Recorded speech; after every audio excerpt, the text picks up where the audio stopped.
গৃহস্থ বাড়িতে ফ্রিজ খুবই গুরুত্বপূর্ণ একটা জিনিস। বলা ভালো, ফ্রিজ ছাড়া কার্যত অচল সংসার।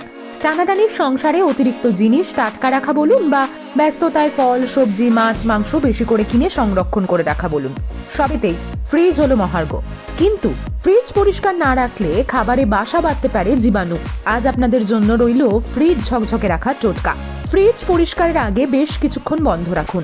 সমস্ত খাবার জিনিসপত্র বের করে নিয়ে বরফ গলার সময় দিন। এবার ফ্রিজের ভেতরের সমস্ত সেলফগুলি একে একে বের করে আনুন। এবার একটা বড় গামলায় হালকা গরম জলে ডিটারজেন্ট মিশিয়ে রাখুন। তার মধ্যেই সমস্ত সেলফ চুবিয়ে বেশ কিছুক্ষণ রেখে ভালো করে ঘষে তুলে দিন। এরপর শুকনো কাপড়ে মুছে শুকিয়ে নিন সব। ডিটারজেন্ট মেশানো জল এবার ফ্রিজের বডিতে স্প্রে করে পরিষ্কার কাপড়ে মুছে নিন। এরপর শুকনো সেলফগুলি ফের সাজিয়ে নিন আগের মতো। ফ্রিজে 4 টুকরো লেবু কেটে রেখে দিন, এতে ফ্রিজের গন্ধ দূর হবে।